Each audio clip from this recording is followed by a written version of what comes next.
નમસ્કાર વિદ્યાર્થી મિત્રો, સ્વાગત છે તમારું હેલ્થ એજ્યુકેશન યુટ્યુબ ચેનલમાં। વાત કરીશું આપણે ધોરણ 6 ગુજરાતી નવું પાઠ્યપુસ્તક પલાશ અને તેનો એકમ નંબર 2 વાર્તા રે વાર્તા।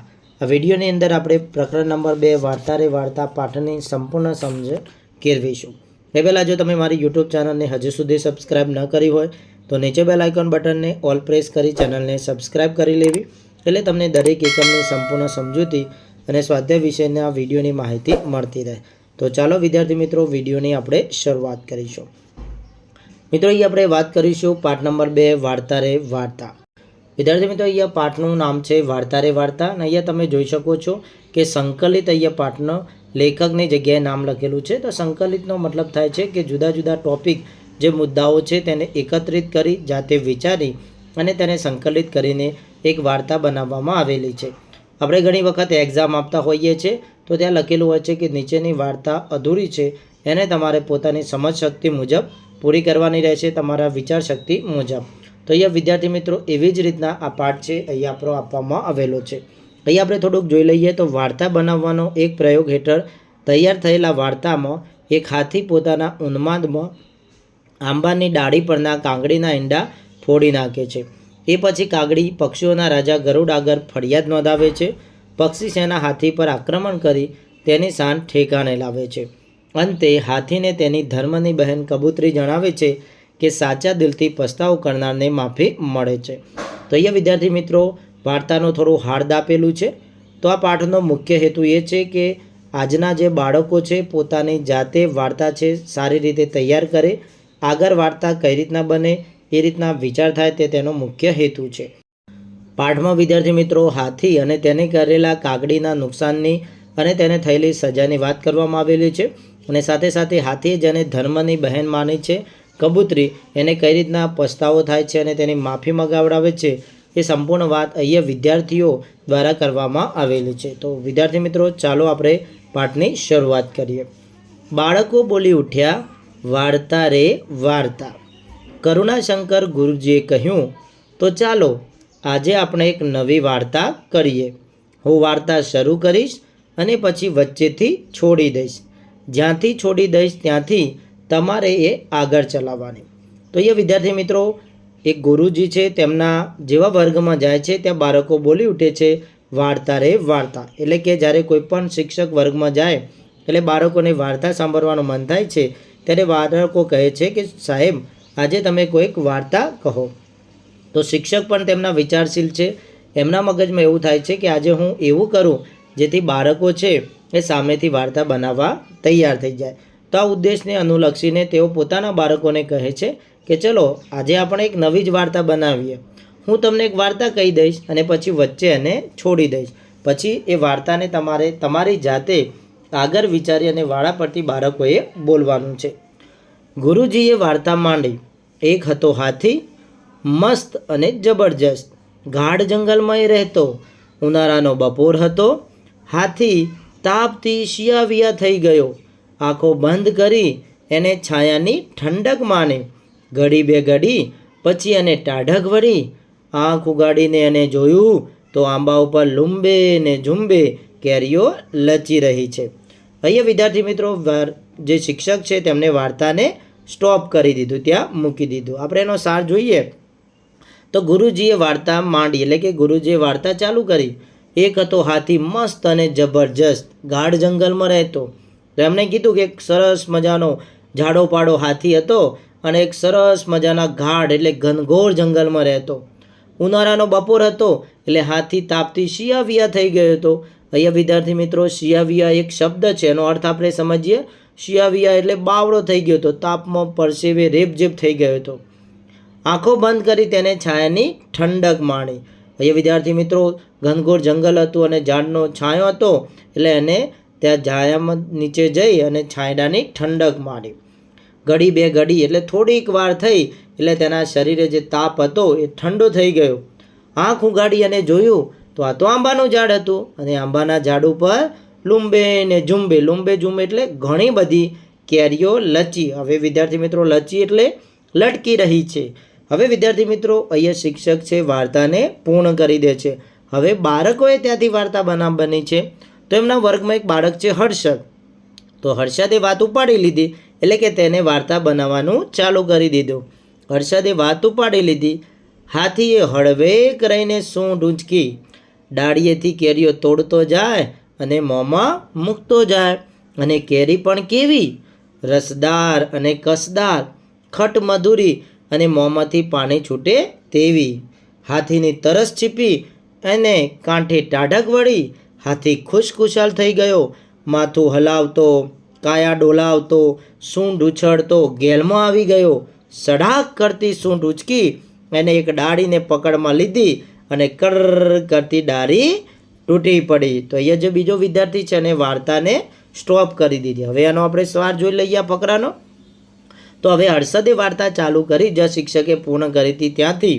તો એને કીધું કે હાથીએ હળવેક રહીને સૂંઢ ઉચકી. તો વિદ્યાર્થી મિત્રો અહીંયા તમે જુઓ, શિક્ષકે જે વાર્તા જ્યાં મૂકી હતી ત્યાંથી આ બાળકે પોતાની સમજ બુદ્ધિનો ઉપયોગ કરી અને વિચારીને વાર્તા બનાવી. કે હાથી હતો એ હવે ઝાડ નીચે હતો અને એને કેરીઓ જોઈ એટલે કેરી ખાવા માટે એને સૂંઢ ઊંચકી એટલે ઊંચી કરી. ડાળીએથી કેરીઓ તોડતો જાય છે અને પોતાના મોંમાં એટલે કે મોઢામાં મૂકતો જાય છે. અને કેરી પણ કેવી, આપણે બધા કેરીઓ ખાઈએ જ છીએ. ઉનાળાની અંદર આપણે ઘણી બધી કેરીઓ ખાઈએ છીએ. મામાના ઘરે ગયા છું, માસીના ઘરે ગયા છું, મમ્મીએ લાવી આલી હશે, પપ્પાએ લાવી આલી હશે, જુદી જુદી હાફૂસ કેરી, ઘણી બધી કેસર કેરી, કચ્છની કેરી, ગીર સોમનાથની કેરી, તો બધી કેરીઓ આપણે ખાધી હશે. ઘણા બાળકોને તો જોરદાર કેરી ભાવતી હશે, આખો દાડો ખા કરતા હશે.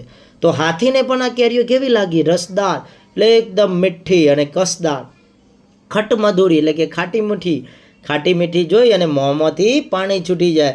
એ જો આ બધા છોકરાના મોંમાંથી પાણી છૂટી ગયું. બાળકો, તમને પણ વાર્તા સાંભળીને મજા આવી ને? તમને પણ કેરી ખાવાનું મન થઈ ગયું ને? હા, તો આવી હાથીને પણ મજા આવી જતી. હાથીની તરસ છીપી એટલે એને જે તરસ લાગી હતી એ મટી ગઈ. એને કોઠે ટાઢક, ભૂખ લાગી હોય, તરસ લાગી હોય અને પાણી મારે એટલે આપણને ટાઢક થાય, એમાં હાથી પણ શાંત થઈ ગયો, ખુશ થઈ ગયો. માથું હલાવતો, કાયા એટલે શરીર ડોલાવતો, સૂંઢ ઉછાળતો એ તો આનંદમાં આવી ગયો. ગેલમાં આવી ગયો એટલે આનંદમાં આવી ગયો. સડાક કરતી હવે એને સૂંઢ છે એ તાનમાં ડાળી પકડી લીધી અને એને ખબર નથી અને એના વજનથી કર્ર કરતી ડાળી હતી તે તૂટી પડી. બાળ દોસ્તો, હર્ષદે એ વાર્તાને સ્ટોપ કરી દીધી. હવે નવા બાળકે એની પોતાની સમજ શક્તિ મુજબ વાર્તાને ઉપાડી લીધી. કરુણાશંકરે હવે વાત સાંધી એટલે કે જે વાર્તા મૂકી હતી ત્યાં એને શરૂ કરી. ડાળી ઉપર કાગડીનો માળો હતો. માળામાં 3 ઈંડા હતા. ભોંય પર પટકાઈને ઈંડાના ફોદા નીકળી ગયા. ત્યાં તો ગટાણા ઊંડાણમાંથી એક કંપતો અવાજ આવ્યો. હાથી ભૈયા, તે આ શું કરી નાખ્યું? અને અહીંયા કરુણાશંકરે પોતાની વાતને સ્ટોપ કરી દીધી. ફકરો જોઈએ તો હવે ડાળી તૂટી ગઈ એટલે એને વિચાર કર્યો કે ડાળી તૂટી તો ડાળી ઉપર કાંક હશે. તો ડાળી પર એને વાત મૂકી દીધી કે કાગડીનો માળો હતો અને માળો હોય એટલે સ્વાભાવિક છે એની અંદર ઈંડા હોય. તો એ કીધે 3 ઈંડા હતા. ભોંય પર પટકાઈને ઈંડાના ફોદા એટલે કૂચા ઈંડું હતું તે હાવ ફૂટી ગયું. અને ત્યાં તો ગટાના ઊંડાણમાંથી એટલે અંદરથી એક કંપતો. હવે માતાના બચ્ચાના ઈંડા ફૂટી ગયા હતા એટલે માતા તો ગભરાઈ ગઈ એટલે કંપતો એટલે ધ્રુજારી કરતો એક અવાજ આવ્યો, હાથી ભૈયા, ત્યાં શું કરી નાખ્યું? હવે કલ્યાણીએ વાત આગળ વધારી. અહીંયા કરુણાશંકરે વાત પૂરી કરી દીધી એટલે જે છોકરી હતી વર્ગની એમાંથી કલ્યાણી એનું નામ હતું, એને આગળની વાત ચાલુ કરી દીધી. કાગડીએ કકડાટ મચાવી મૂક્યો. ચારે દિશાઓમાંથી ક્રાઉ ક્રાઉ ક્રાઉ ક્રાઉ કરતા કાગડા એકઠા થઈ ગયા અને હવામાં સૂંઢ વીજતો ગર્જના કરતો હાથી ઠંડે કલેજે ચાલતો થયો. વિદ્યાર્થી મિત્રો, હવે કલ્યાણી શું કહે છે? આ બધું થયું એટલે કાગડીએ કકડાટ એટલે કલબલ ચાલુ કરી દીધો. જોરથી રાડો પાડવા માંગી અને તેનો અવાજ સાંભળીને આજુબાજુમાંથી ચારે દિશાઓમાંથી કાગડાઓ ક્રાઉ ક્રાઉ કરતા આવી પહોંચ્યા. બધા ભેગા થઈ ગયા. પણ હાથીની આની કોઈ ચિંતા હતી નહીં ભાઈ. એ તો સૂંઢ વીજતો, જોરથી ગર્જના કરતો અને જાણે કશું જ થયું નથી એમ ઠંડા કલેજે ત્યાંથી ચાલતો થઈ ગયો. એ બીજા બાળકે આ વાત ઉપાડી લીધી. તો વર્ગમાં કમલ હતો, એને તાંતણો મેળવ્યો. એટલે જેમ આપણે દોરો હોય છે ને એનો તાંતણો હોય એને 2 હાથે સાંધી અને ભેગો કરીએ એમ એને વાર્તા આગળ ચાલુ કરી. કાગડીએ નાતના પંચને ફરિયાદ કરી. મહાજન, મારે આ હાથી સામે ફરિયાદ નોંધાવી છે. એને વગર વાંક ગુને મારા ઈંડા ફોડી નાખ્યા છે, મારા બચ્ચાની હત્યા કરી છે. કાગડીના સ્વજનોએ પણ સાદ પુરાવ્યો, કા કા કા. હવે વિદ્યાર્થી મિત્રો, એના ઈંડા પણ ફૂટી ગયા હતા, એટલે વાર્તા વિચારવાની રહી. તો કમલે સરસ મજાની વાર્તા વિચારી લીધી. આગળનો ટોપિક કે કાગડીએ નાતના પંચને ફરિયાદ કરી. આપણે આપણા ગામમાં કોઈ નાની મોટી ઝઘડા થાય તો આપણા જે સરપંચ હોય એની આગળ આપણે વાત લઈ જઈએ છીએ. જ્યારે વર્ષો પહેલાં સરપંચ નહોતા એટલે ગામમાં મુખી હતો, એ મુખી આગળ આપણે વાત રજૂ કરતા અને મુખીને ફરિયાદ કરીએ એટલે મુખી ગામ એકઠું કરતું. એમ વન વગડામાં આવી નાત હતી તો એને પોતાની જે નાત હતી, પોતાની જે જાતિના પંચ હતા એને ફરિયાદ કરી કે મહાજન, મારે આ હાથી સામે ફરિયાદ નોંધાવી છે, કારણ કે વગર વાંકે એને મારા ઈંડા ફોડી નાખ્યા છે. ઈંડા ફૂટી ગયા એટલે એના બચ્ચા પણ મરી ગયા, તો કે મારી બચ્ચાની એને હત્યા પણ કરી નાખી છે. તો બધા જે કાગડીના સ્વજનો એટલે વિદ્યાર્થી મિત્રો સગાવાલા, આપણા જેમ કાકા, માસી, માસા, આપણા પડોશીઓ, આ બધા આપણા સ્વજનો કહેવાય. એમ કાગડીના બધા સ્વજનોએ એની હામાં હા પુરાવી. સાદમાં સાદ પુરાવવું એટલે વાતને સમર્થન આપવું. અહીંયા એક રૂઢિપ્રયોગ છે. બધાએ કા કા કા એમની ભાષામાં, પંખીઓની ભાષામાં સમર્થન આપ્યું. હવે હસને આગળ વાત વધારી. હવે બીજા વિદ્યાર્થીએ વાત ઉપાડી લીધી. નાતનો જે મુખી કાગડીને લઈ પંખીઓના રાજા ગરુડના દરબારમાં ગયો. દરવાજે ગીધની ચોકી છે, ડેલીએ કુકડાની પડઘમ ગાજે છે, મેડીએ બુલબુલની શરણાઈ વાગે છે, ચોકમાં ન્યાયની ધજા ભરકે છે. રાજા ગરુડ સભા ભરીને બેઠા છે, પાસે હંસનું પ્રધાન મંડળ બિરાજ્યું છે. હવે ભાઈ આ તો એની નાતની મુખી હતો. હવે એ રહ્યો કાગડીને લઈ અને પંખીઓના જે રાજા ગરુડ હોય છે તેના દરબારમાં જાય છે. તો અહીંયા તમે જુઓ, એ જ્યારે રાજાના દરબારમાં જાય છે તો તેનું વર્ણન કરી નાખ્યું છે. રાજા ગરુડ પંખીઓનો રાજા કહેવાય છે. તો દરવાજે ગીધની ચોકી, જેમ રાજાના મહેલની અંદર પહેરેગીર ચોકી કરતા હોય એમ અહીંયા ગીધની ચોકી છે. ડેલીએ એટલે જે દરવાજો છે ત્યાં કુકડાની પડઘમ એટલે એનો અવાજ ગાજે છે. મેડીએ બુલબુલની શરણાઈ વાગે છે. આપણે જઈએ તો રાજાનો મહેલ હોય એના ઉપર શરણાઈઓ ઊભા હોય, એમ અહીંયા કોની છે? બુલબુલનો અવાજ એટલે એનો અવાજની શરણાઈઓ વાગે છે. ચોકમાં એટલે રાજાનો જે વચ્ચોવચ્ચ જે જગ્યા હોય છે મેદાન, ત્યાં તમે જુઓ કે ત્યાં ધજા લટકતી હોય છે, તે ન્યાયની ધજા લટકે છે. એનો મતલબ કે અહીંયા જે પણ ન્યાય માગવા આવે છે એને ન્યાય વગર ક્યાંય જવા મળતું નથી અને ચોક્કસથી ન્યાય મળે છે. રાજા ગરુડ સભા ભરીને બેઠા છે અને એની સભામાં ઘણા બધા પક્ષીઓ બેઠા છે અને પાસે હંસનું પ્રધાન મંડળ પણ બિરાજ્યું છે. એટલે કે રાજાની પાસે હંસ છે, એ પ્રધાન છે અને એનું મંડળ છે એ એની પાસે બિરાજ્યું છે, એટલે કે બેઠા છે. હવે હસીના કહે છે, પ્રધાન મંડળે કાગડીની ફરિયાદ સાંભળી અને ચુકાદો જાહેર કર્યો. ગુનેગારને હાથી છે અને દેશવટો આપવામાં આવે છે. બાદ સેનાપતિ આ સજાનો તરત જ અમલ કર્યો. હવે ભાઈ જેવી વાર્તા આગળ બનાવી, ફરિયાદ કરી એટલે એની ફરિયાદ સાંભળી. તો બધા પ્રધાન મંડળે કાગડીની ફરિયાદ સાંભળી દીધી અને ચુકાદો એટલે એનો નિર્ણય પણ આપી દીધો. ગુનેગાર હાથીને દેશવટો આપવામાં આવે છે. દેશવટો એટલે વિદ્યાર્થી મિત્રો આ દેશમાંથી તેને બહાર કાઢવો, રાજ્યમાંથી એને બહાર કાઢવો, એને આ સજા આપવામાં આવે છે. તેનો જે સેનાપતિ છે એને તરત કહે છે કે તમે આ સજાનો અમલ કરો. કોણ છે સેનાપતિ? બાજ છે. હવે ધનજી વાત ઉપાડી લે છે. સેનાપતિએ બાજ સૈનિકોની ટુકડી સજ્જ કરી. સેનાપતિ જે બાજ હતો એને સૈનિકોની ટુકડી તૈયાર કરી દીધી. હાથીની શોધ આરંભાઈ. હવે એને શોધખોળ કરવામાં આવી. હવે તપાસ પણ શરૂ થઈ ગઈ. સરોવરને માથે આવીને ટુકડી જે છે, હવાઈ ટુકડી એટલે બધા ઉડીને આવતા હતા એટલે ત્યાં થંભી ગયા, એટલે ત્યાં ઊભા થઈ ગયા. સરોવરમાં પાણી હિલોરા લઈ રહ્યા છે. ચોપાસ વંદરાય વિસ્તરી છે. ઝાડના ઝુંડમાં પંખીઓ કલગાન કરે છે. મોર ઘેંકી ઉઠ્યો છે. કોયલ ટવકે છે. કબૂતર ગુગવે છે. હોલો ગુગુ કરે છે અને કમળવનનો મીઠો પવન હૈયામાં હર્ષ ભરે છે. હવે આ ટુકડી છે, હવાઈ ટુકડી ઉડતી ઉડતી ક્યાં આવે છે? સરોવરના જોડે. તો તમે જુઓ તો સરોવરનું પાણી હિલોરા ઉપર નીચે થઈ રહ્યું છે. ચારે બાજુ ચોપાસ એટલે ચારે બાજુ વનરા એટલે લીલીછમ વાડી વિસ્તરેલી છે.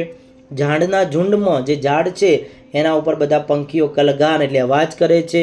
પંખીઓનો કલરવ સંભળાય છે. મોર ગહેકી એટલે મોર ગહેકી ટ્યાહું ટ્યાહું કરે છે. કોયલ પણ ટહુકે છે.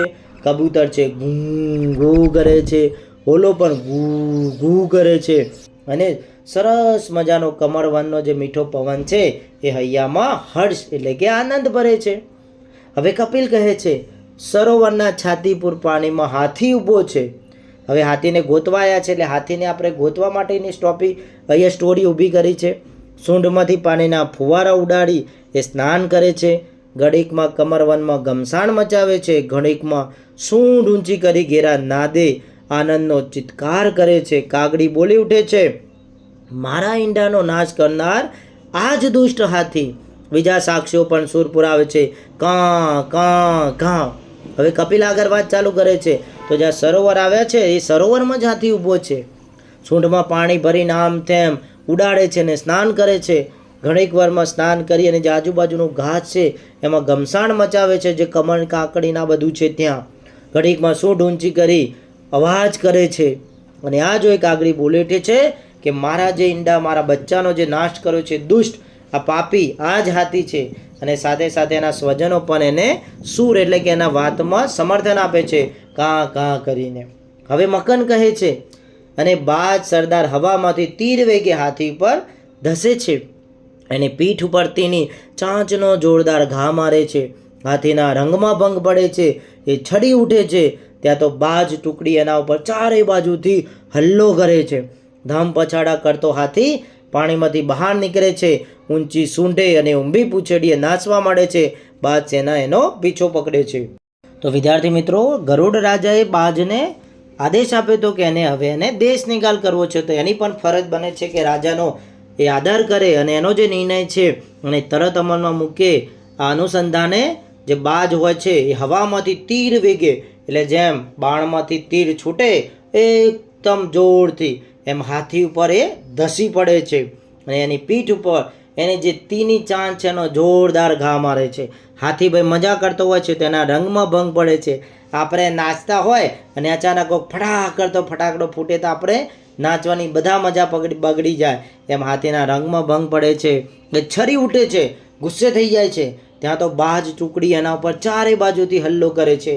તો એને ખબર ના પડે એ પહેલાં તો બધી બાજુથી બાજ આવી જાય છે અને એના ઉપર હલ્લો એટલે કે હુમલો કરે છે. ધમ પછાડા કરતો હાથી પાણીમાંથી બહાર નીકળે છે. હવે આ બધી બાજુથી બાજ આવી ગયા છે. ચાંચો મારે છે એટલે ધમ પછાડા કરવા લાગે છે અને પાણીમાંથી હાથીભાઈ તો બહાર નીકળી જાય છે. ઊંચી સૂઢે અને ઊભી પૂંછડીએ નાચવા માગે છે. વિદ્યાર્થી મિત્રો, અહીંયા બધા બાજ અને ચાંચો મારે છે એટલે શું કરે હાથીભાઈ તો ઊભી પૂંછડીએ નાચવા માંડે છે અને બાજ સેના છે એની પાછળ એમને મારવા માટે ભગાડવા માટે પીછો પકડે છે. રતન હવે આગળ વાર્તા ચાલુ કરે છે. હીરો પોતાની વિચાર શક્તિ મુજબ કે હવે આગળ શું થશે તમે પણ વિચારી શકો છો પાઠ વાંચ્યા વગર કે હવે શું થશે. સામે માર્ગ ખુલ્લો છે, પાછળ બાજ સેનાનો હલ્લો છે. હાથીને કશો સહારો નથી, બચવાનો એક હારો નથી. દોડ્યો જાય છે, હાંફરો ફાફરો દોડ્યો જાય છે, હિંમત એકઠી કરીને દોડ્યો જાય છે અને પાછળ દે માર કરતી બાજ સેના આવી રહી છે. હાથીનો સામે માર્ગ ખુલ્લો છે એટલે દોડ્યો જાય છે અને પાછળ કોણ છે વિદ્યાર્થી મિત્રો? સેના, બાજ સેના પણ એના પાછળ દોડી જાય છે. હાથીને કોઈ બચાવવા વાળું નથી. કોણ બચાવે પણ? બચવાનો એક પણ આરો એટલે કે કોઈ રસ્તો એને દેખાતો નથી કે હું શું કરું. હાંફરો ફાફરો દોડી જાય છે, ગભરાય અને ઊંધું ગાલીને દોડી જાય છે.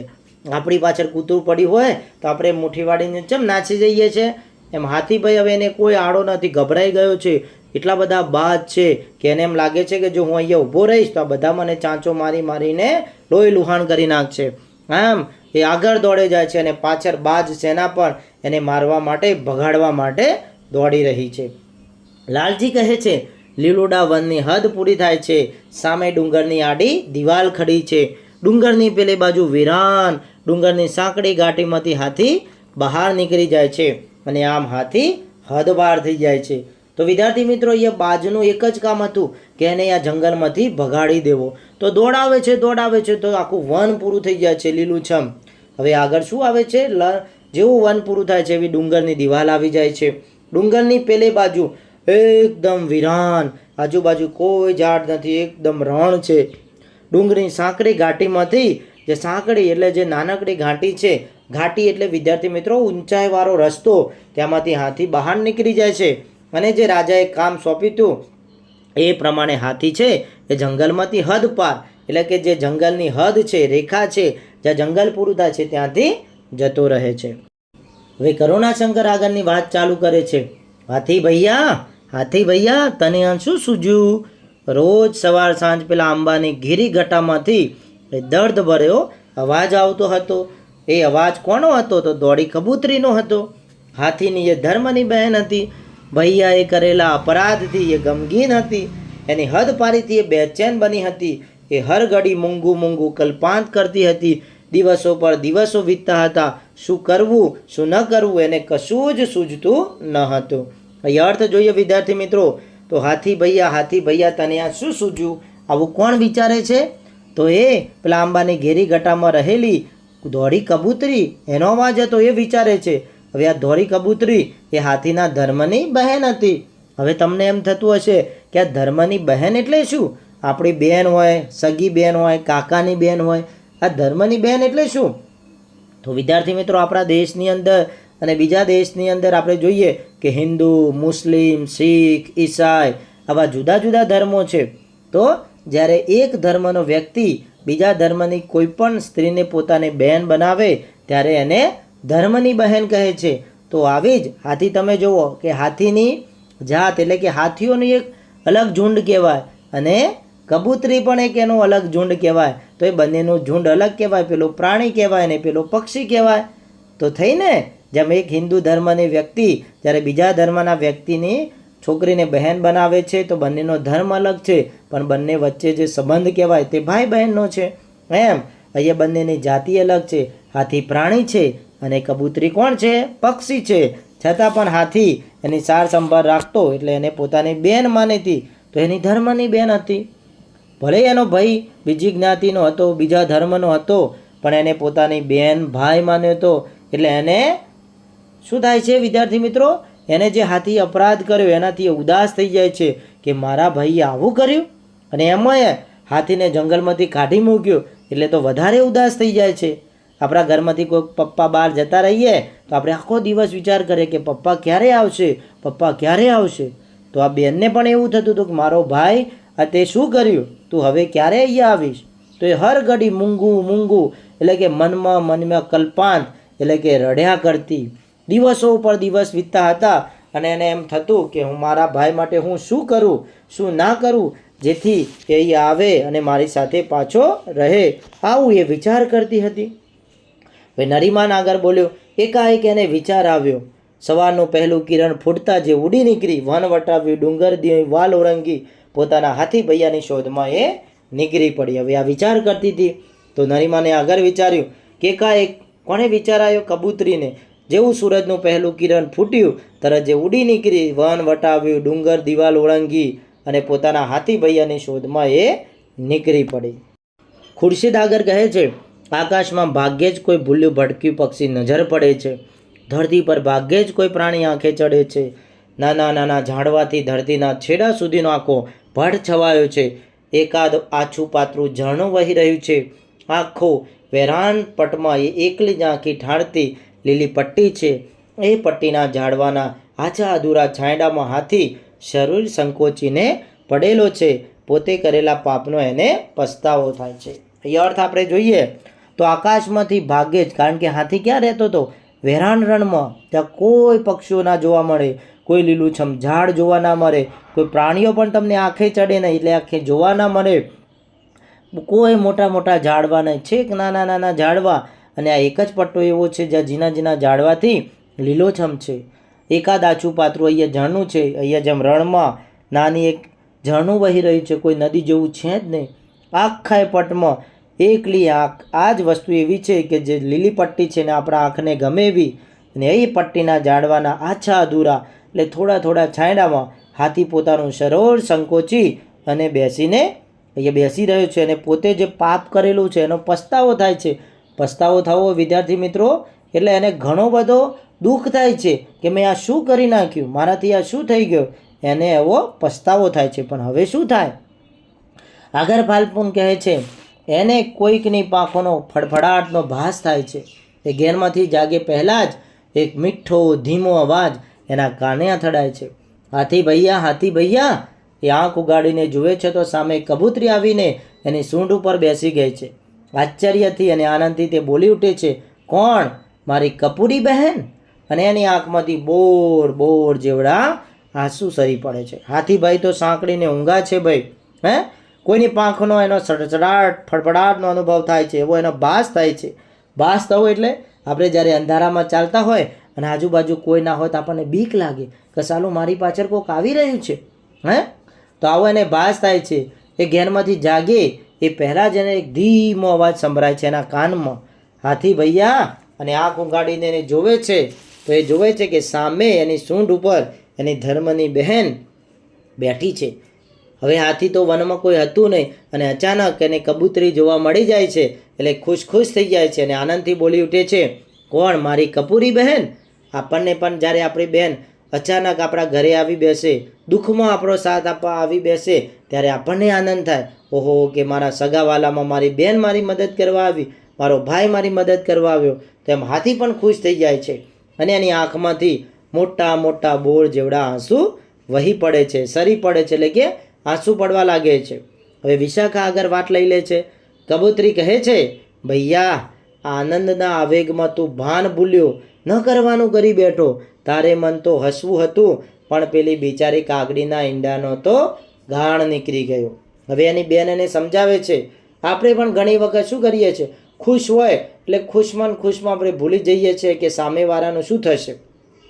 ઘણી વખત આપણને પણ ખુશમાં કોઈકનું નુકસાન થઈ જતું હોય તો હાથીને પણ આવું થઈ ગયું હતું.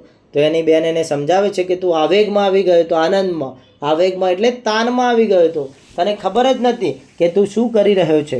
ન કરવાનું કરી બેઠો એટલે કે તારા નહોતું કરવાનું પણ તને ખબર જ નથી, ખુશમાં તું કરી બેઠો. તારે મન તો હસવું હતું પણ પેલી બિચારી કાગડીના ઈંડાનો તો ગાણ નીકળી ગયો.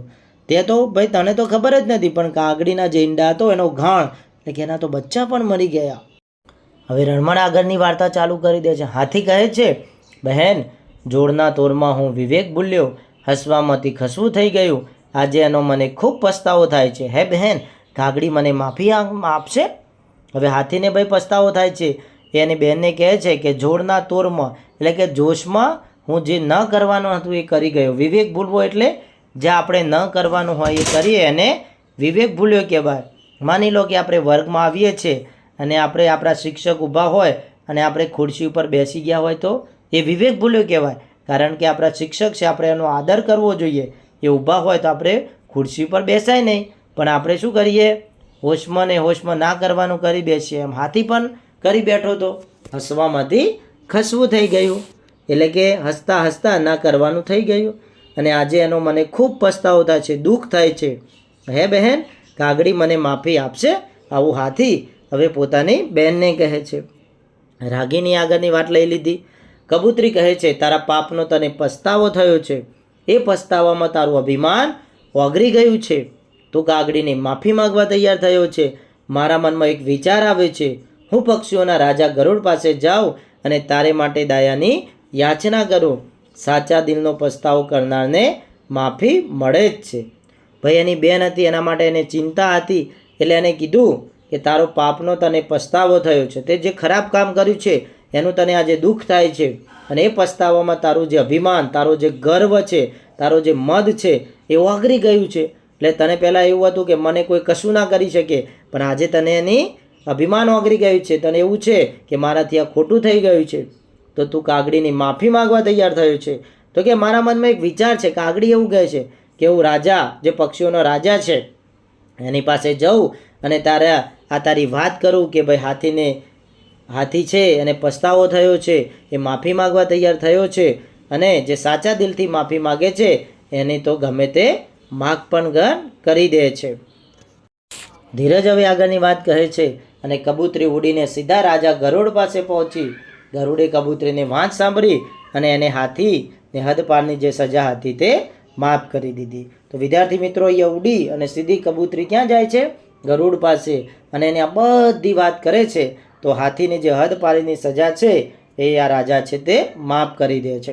કરુણાશંકર હવે ફરીથી કહે છે, હવે હાથી પોતાના વનમાં પાછો ફરે છે. એના માથા ઉપર દોરી કબૂતરી બેઠી છે. હર્ષના ગીત ગાતી કબૂતરી અને પેલા આંબાની વાટે દોડે છે. ધીમી ગતિએ આંબા નીચે આવીને ઊભો રહે છે. ધીમેથી સૂંઢ ઉચકે છે અને લાંબો ચિત્કાર કરે છે. એ ચિત્કારથી આંબાની કુંજો ગુંજ ઉઠે છે. ઝાડના ઝુંડમાં ગર્જનાના પડઘા પડે છે અને મીઠા અવાજે ગાતી કોયલ હાથીને માથે આવીને બેસી જાય છે. હવે ભાઈ જ્યારે માફ કરે છે ત્યારે હાથી પોતાના વનમાં પાછો આવી જાય છે. એ ખુશ છે, સાથે સાથે એની બહેન પણ ખુશ છે. હર્ષના એ ગીતો ગાય છે અને સીધી પેલી આંબાનો જે વાડ છે ત્યાં એને દોડે છે, લઈ જાય છે. હાથી છે અને પસ્તાવો છે એટલે ધીમે ધીમે આંબા નીચે આવીને ઊભો રહે છે. એની સૂંઢ છે ઊંચકે છે અને લાંબો ચિત્કાર કરે છે. જે એને પસ્તાવો થયો છે એની ત્યાં વાત કરે છે. અને એ ચિત્કારથી આંબાની જે કુંજો છે એ ગુંજી એટલે ખીલી ઉઠે છે. અને ભાઈ એને ઝુંડમાં જે ગર્જનાના પડઘા પડે છે, કોયલ એ સાંભળી અને બહાર આવે છે અને એ પણ જાણે હાથીને માફ કરી દીધું છે એવી રીતના એના માથા ઉપર આવીને બેસી જાય છે. અને અહીંયા હાથી અને કોયલ એની વચ્ચે જે થયું હતું એ બધું ભૂલી અને કોયલ છે એને માફ કરી દે છે. તો વિદ્યાર્થી મિત્રો, અહીંયા તમે જોયું, દરેક વિદ્યાર્થીએ જેમ જેમ વાર્તા આગળ જાય છે એમ એમ પોતાના વિચાર શક્તિનો ઉપયોગ કરી અને વાર્તા છે એને આગળ વધારી છે. અને વાર્તાનો અંત પણ સરસ રીતે એમને અહીંયા તૈયાર કર્યો છે. તો આવી રીતના સંકલન કરી અને વાર્તા છે એને બનાવવામાં આવેલી છે. આપણે પણ ઘણી વખત પરીક્ષાની અંદર સરસ મજાના 4-5 વાક્યો આપેલા હોય છે અને પછી ત્યાં સ્ટોપ કરી દેવામાં આવે છે.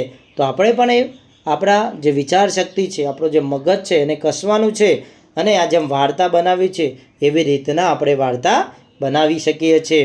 તો નેક્સ્ટ વિડીયોની અંદર પણ આપણે એક આવો નાનો ટૉપિક મૂકીશું કે તમને હું એક નાનકડો ટૉપિક આપીશ અને એની અંદરથી તમે વાર્તા બનાવી શકો છો. પોતાના મગજ શક્તિનો ઉપયોગ કરી અને તમે વાર્તા બનાવી શકો છો.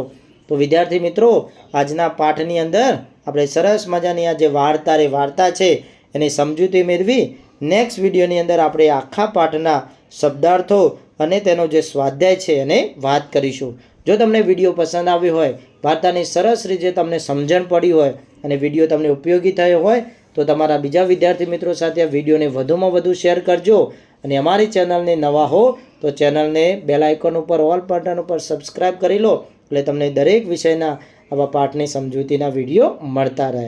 મળીએ નવા જ વિડીયોમાં એક નવા જ પાઠની સમજૂતી અને સ્વાધ્યાયની ચર્ચા લઈને.